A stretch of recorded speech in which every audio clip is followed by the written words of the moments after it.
October 14th, 1944. England.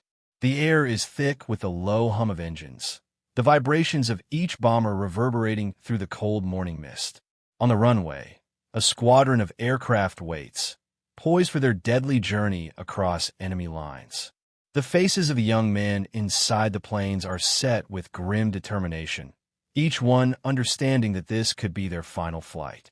But as the planes lift into the sky, there's one pilot who will not return, and whose story will not be told, at least not officially. Squadron leader Charles Williams, a decorated war hero, was leading this mission. His aircraft, a sleek Lancaster bomber, cut through the fog like a silent predator. The mission was meant to be a strategic strike against an industrial complex in the heart of Nazi-occupied France. The pilots were briefed, their targets marked on the maps spread across the cockpit, and each of them understood their role in what could be a pivotal moment in the war. The mission was to cripple the enemy's manufacturing capacity, a blow that could weaken their hold on vital territories. As the aircrafts ascended into the overcast sky, the air grew heavier, pressing in on their chests, a tangible reminder of the danger they were flying into. It was a day like any other, with the familiar routine of bombing raids, the adrenaline pumping through their veins like a drug, mixed with the grim knowledge that many of them would never make it back. But none of them knew then that one of their own, one of the best, one of the most reliable, would not even be recorded as a casualty. Charles Williams's last mission would be the one that never existed.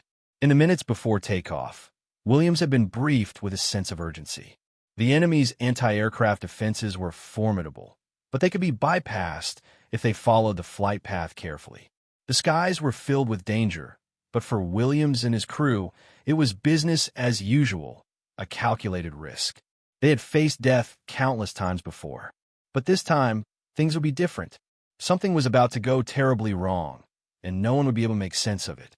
The fog that blanketed the airfield that morning seemed to mirror the confusion that would follow.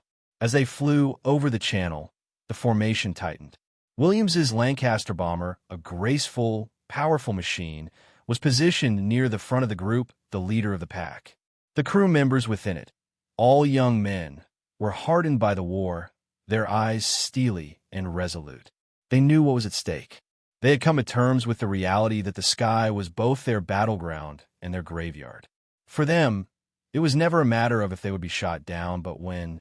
Yet there was something more personal on this flight for Charles Williams. He had the weight of his crew on his shoulders, the responsibility of ensuring their safety, and, of course, the weight of the mission itself. They crossed into enemy territory, a realm of constant threats from German Luftwaffe aircraft and the ominous anti-aircraft flak that awaited them below. The roar of the engines, the whine of the wind, and the occasional flash of gunfire from below, all of it became part of their shared reality. The planes flew in tight formation, the engines humming in unison, cutting through the gray skies. But somewhere along the journey, things began to fall apart. It was a sudden jolt, a deafening bang, followed by a quick and deadly loss of altitude. An unseen anti-aircraft shell struck Williams's aircraft, shattering the fuselage and ripping into the wings. A few men were thrown violently from their seats, some of them knocked unconscious by the sheer force of the impact. Williams, ever the professional, fought to maintain control of the plane, his knuckles white on the controls as he struggled to stabilize the aircraft. The crew, dazed and disoriented, could do little but hold on. It seemed impossible that they could survive the ordeal. But Williams held his ground, his instinct for survival sharper than ever. Despite the damage, Williams kept the bomber flying, slowly guiding it away from the most dangerous pockets of enemy fire. His crew, still dazed, struggled to function, but Williams's calm presence kept them grounded, focused. It was in these moments of sheer chaos that the men on board realized the true nature of the pilot they had come to rely on. Williams was not just their leader. He was the anchor, the one who held them together in the midst of despair. But it was also in these moments of calamity that fate would make its cruel move. Williams's bomber, heavily damaged and its flight controls compromised, continued to plummet through the sky. The aircraft's altitude was quickly lost, and there was no longer any question of whether they would make it back. The pilot was determined to give his crew a fighting chance.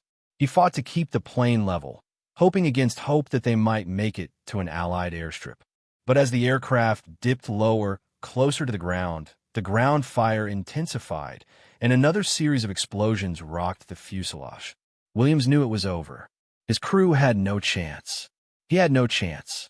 As the aircraft came into its final descent, Williams made one last move, a calculated decision to try and land in an open field rather than crash into the dense forests ahead.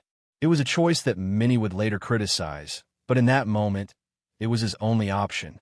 He guided the aircraft toward the ground, trying to soften the blow. The explosion was deafening, a final burst of chaos that shattered the silence of the countryside. The aftermath was a scene of ruin. The bomber was a twisted wreck, a testament to the violence of war. But there was something else in that wreckage, something far more insidious. There were no survivors. The crash was the end of the line for Williams and his crew.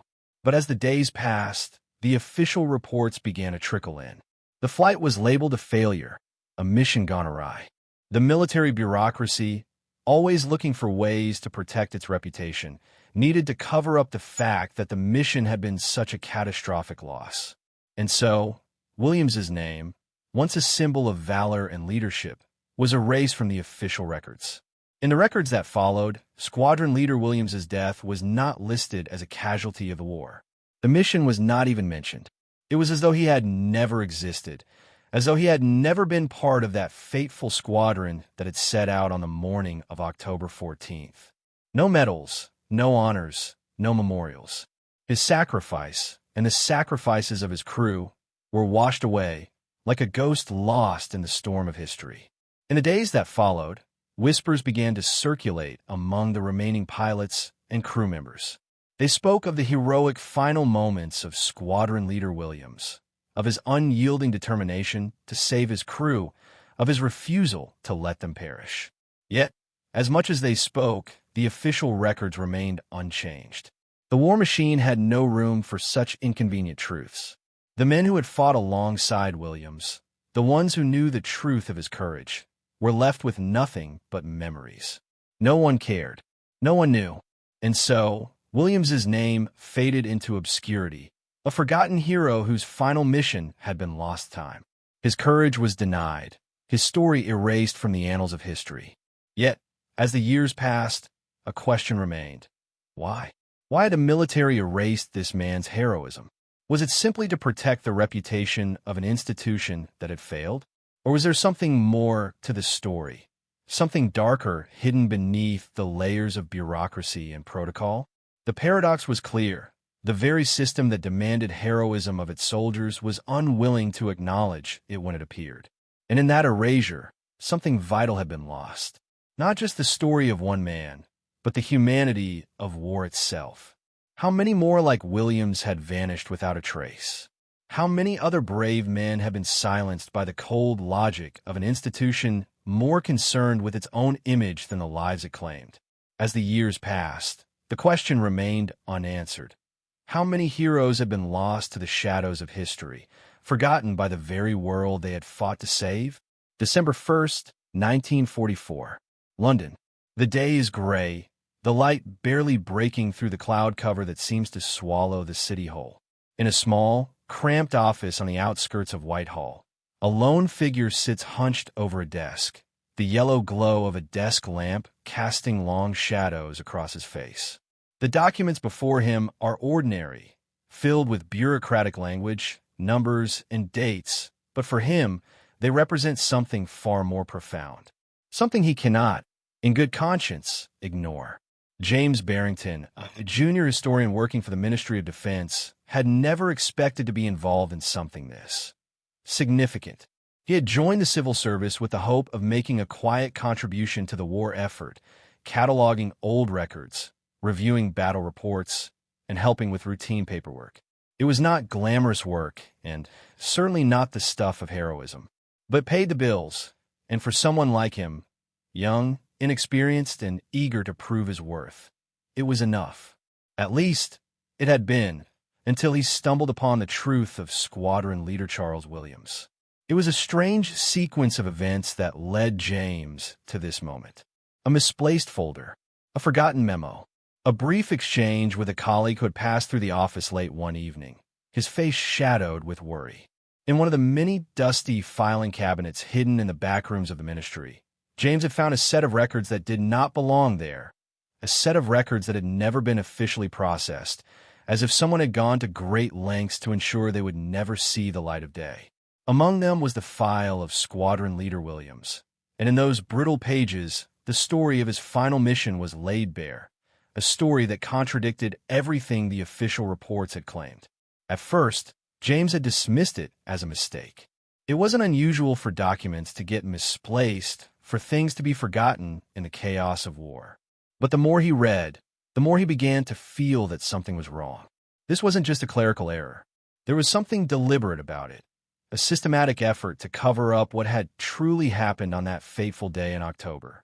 The mission, the crash, the heroism, all of it had been erased. And the more James uncovered, the more it became clear that there was a reason why it had been hidden. The man in the documents before him was a hero, plain and simple. The kind of man who fought not just for victory, but for his comrades, for the men in his squadron. The kind of leader who refused to abandon his crew, even when the odds were stacked against him.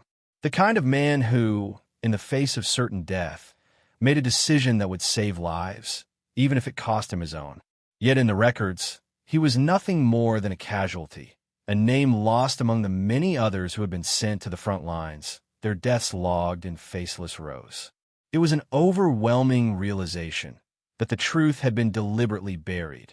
Squadron Leader Williams, the man who had made a conscious choice to risk his life for the sake of his crew, had been erased from history, his sacrifice ignored. His final mission had not been a failure. It had been an act of valor, one that had saved lives. But in the twisted logic of war, such stories were inconvenient. They did not fit the narrative that the Ministry of Defense had worked so hard to construct, a narrative of calculated victories and precise military strategy.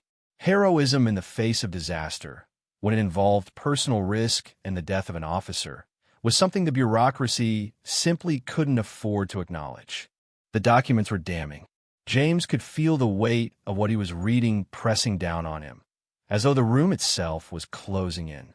His fingers trembled as he turned the pages, each one revealing more about Williams's final moments. The records described how the Lancaster bomber, heavily damaged, had been guided away from the enemy's anti-aircraft fire by Williams himself. Despite the dire circumstances, Williams had made a conscious decision to steer his aircraft away from the thickest concentration of enemy fire, guiding it toward a safer area. Yet, in the end, his efforts had been in vain. The plane had crashed, killing all aboard. But what the records didn't say, what they deliberately left out, was the fact that the crew's lives had been spared by Williams's calm leadership and his refusal to panic. In the chaos of the moment, when death was a certainty, he had given his crew the best chance of survival. And yet, all of that was swept aside. The mission, the sacrifice, the bravery, it was as if it had never happened at all. James leaned back in his chair, staring at the records in disbelief. He couldn't understand it. How could such a thing have happened? How could they have erased a man like Williams from history? It wasn't just a failure of bureaucracy. It was a failure of decency. Williams's actions deserved to be recognized, to be celebrated, not hidden away. He had been a leader, a hero, and his story deserved to be told. But the powers that be had decided otherwise. The ministry had buried his legacy under layers of red tape and bureaucratic indifference. As James sat there, staring at the files before him, a voice inside him began to speak. A quiet, insistent voice that urged him to do something about it. It was a voice that had been growing louder ever since he had first stumbled upon Williams's name in the records. What good was history if it ignored the truth? What good was his job if it meant upholding lies, pretending that history could be rewritten by those in power? He had a choice to make. He could ignore it. He could close the file and walk away, telling himself that it wasn't his place to question the decisions of those above him. After all, he was just a junior historian, a cog in the machine. No one would ever know.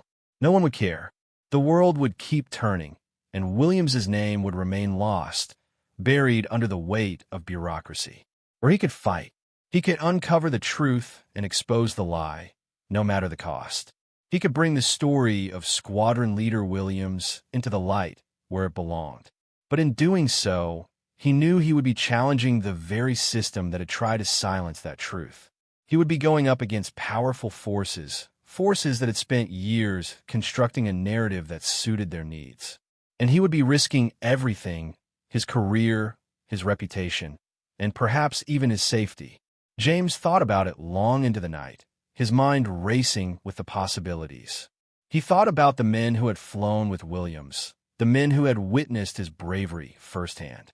He thought about the families who would never know what had really happened that day, who would never learn of the heroism of a man who had made a choice to save others at the expense of his own life. It was wrong, all of it.